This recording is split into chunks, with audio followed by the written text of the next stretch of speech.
இன்னைக்கு எல்லா விளையாட்டுகளையும் வீரங்கன்களின் ஜெர்சி பின்னாடி ஒரு நம்பர் இருக்குது. ஆனா இந்த நம்பர் கலாச்சாரம் எங்க ஆரம்பிச்சுன்னு தெரியுமா? இந்த கலாச்சாரம் முதல்ல 1911 ஆஸ்திரேலிய ரக்பி போட்டியில தான் களமிறங்குச்சு.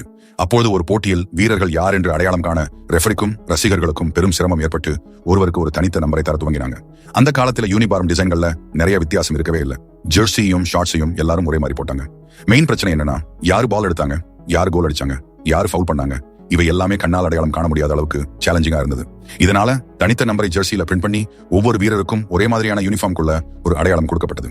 இந்த ஐடியாவே பல வருடங்களுக்கு பிறகு 1928 இங்கிலாந்துல நடந்த Arsenal versus Chelsea premier league போட்டியில் அதிகாரப்பூர்வமா இம்ப்ளிமெண்ட் பண்ணினாங்க. அந்த போட்டியில ஆர்சனல் வீரர்கள் 1 முதல் 11 வரை, செல்சி வீரர்கள் 12 முதல் 22 வரை நம்பர்கள் எடுத்தாங்க.